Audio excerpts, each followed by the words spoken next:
Hi, everybody. Welcome back.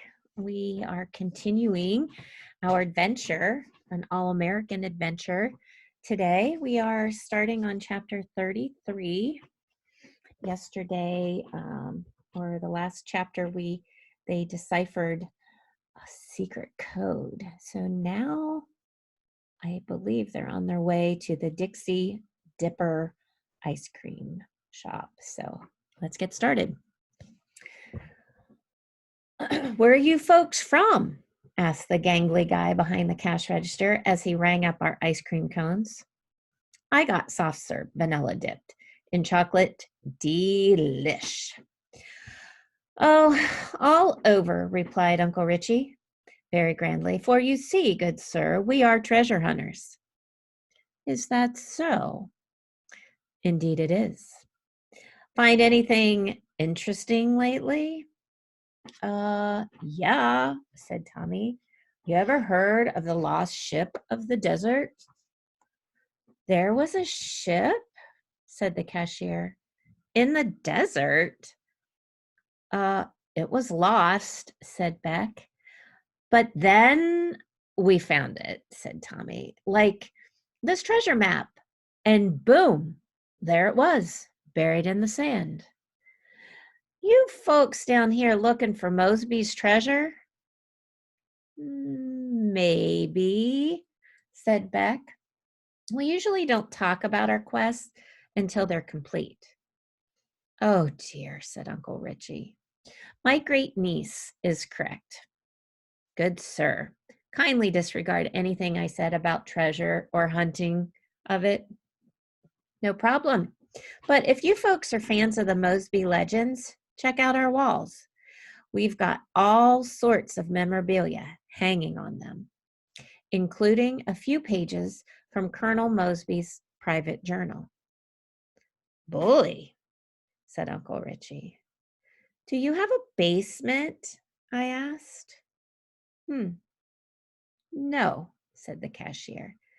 And the next time you see Miss Rhodes over at the library, kindly ask her to stop telling everyone to do that. Okay? Next. We moved into the dining room so the cashier could ring up other customers. Here is his handwritten journal, said Storm, pointing to a frame displaying 2 scraps of antique parchment.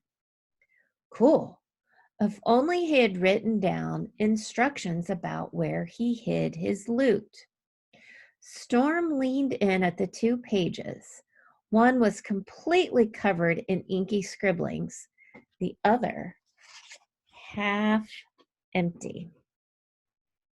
There you go. Give you a minute to look at that. Storm tapped the glass on the frame, the side without any writing. Maybe he did leave us instructions, she whispered. Uncle Richie? Yes, Storm. Could you please go back to the counter and order a cup of tea?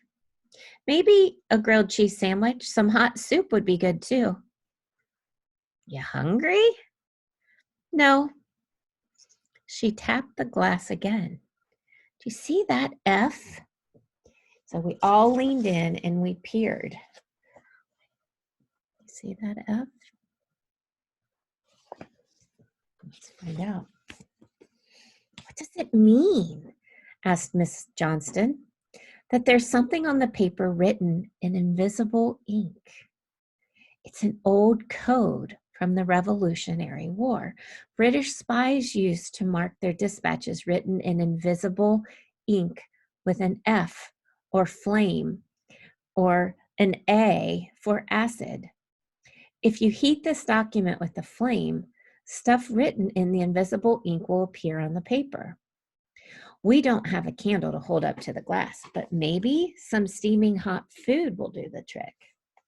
So we all raced back to the counter and ordered one of every steaming item that we had or that they had on the menu, along with several cups of coffee, tea, and cocoa.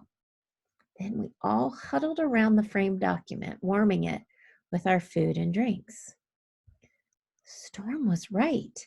Slowly, Lines that had been pinned in invisible ink started to appear on the blank half of the second sheet that revealed a map.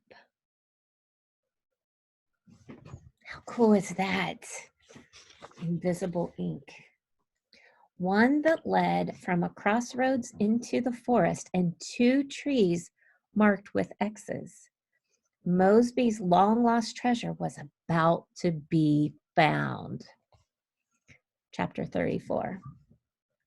We hurried out of the ice cream shop and we grabbed the shovels and rock prying bar in our van.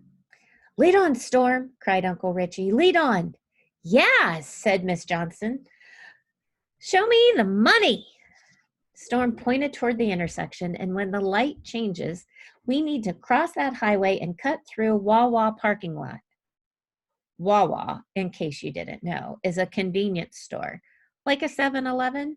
So far, this was probably the weirdest, most suburban treasure hunt we had ever been on. Cut those trees, said Storm, indicating a tiny clump at the edge of the Wawa parking lot. This way. She, of course, had memorized the treasure map. She, of course, had memorized the treasure map that she had just scanned it into her hard drive in some way a computer would. It really is incredible the way Storm's mind works sometimes. This used to be a forest, she remarked. We hiked through several well-manicured backyards, toting our digging tools, looking like grave robbers. There you go. Give you a minute to look at that. Tommy banged the pry bar against a swing set. Oh, oops, sorry about that. Shh, whispered Uncle Richie. Stealth and silence are essential to mission such as this, Thomas. Right. Gotcha. My bad. But in my defense, I didn't see the swing set and shh, we all said, even Miss Johnston. Storm gave us a series of intricate hand signaling directions, the kind you do when you're driving. We needed to head into a thick grove at the dark trees. We crunched into what was starting to feel like an undeveloped section of forest. This is probably exactly how it was during the Civil War, I cried out loud, because we had moved far enough away from the homes. Indeed, said Uncle Richie. One can easily imagine Mosby and his raiders riding across this very same ground on horseback. Tommy started sniffing. I can even smell the horse poop, he said. From the Civil War, said Beck. No, I think it's fresh. Suddenly, I heard a distant howl of a bloodhound. You guys, do you think we're being followed? This was just a dog, Bick. A lot of people in the suburbs have dogs. How much farther, Storm? Said Uncle Richie, sounding eager to end our adventure in the deep woods, even if the howling was only coming from a beagle in someone's backyard. It should be somewhere right around here. So fan out, children, said Uncle Richie. Remember, we're looking for a pair of pine trees marked with X's. Wouldn't they have disappeared by now? Asked Beck. The actual marks, perhaps. Their scars, never. Look for any unnaturally crisscrossing lumps or bumps in the bark. Just the pine trees, though, right? Added Tommy. Correct. We spread out, miniature flashlights swinging. I started rubbing pine trees. My fingers got sticky from sap, but I didn't feel any X's on any trees. Just one short, bumpy gash swollen over a mound of bark. It was a huge evergreen tree, like it might have been standing there for more than a century. It was 10 feet away from another towering giant. I went over to examine its bark, and I saw another lumpy gash. You guys, I think I might have found it. Come here. And over there. Bully, shouted Uncle Richie, and he came running over with his flashlight bobbing with every stride. The others came bounding over too. Everybody, beams of light started flying up and down the bark of the twin pines. I don't see one X, said Beck, let alone two. I grinned. Maybe we're not supposed to be looking for an X mark. What are you suggesting, Vic? Said Uncle Richie with a twinkle in his eye. That we're really supposed to be looking for is... I waited for the suspense. It's fun to do sometimes, especially in the middle of a dark forest in the middle of the night. What? Said Beck, who's not so big on suspense. What are we supposed to be looking for? I couldn't torture them any longer. A pair of axe marks, not X marks, axe marks.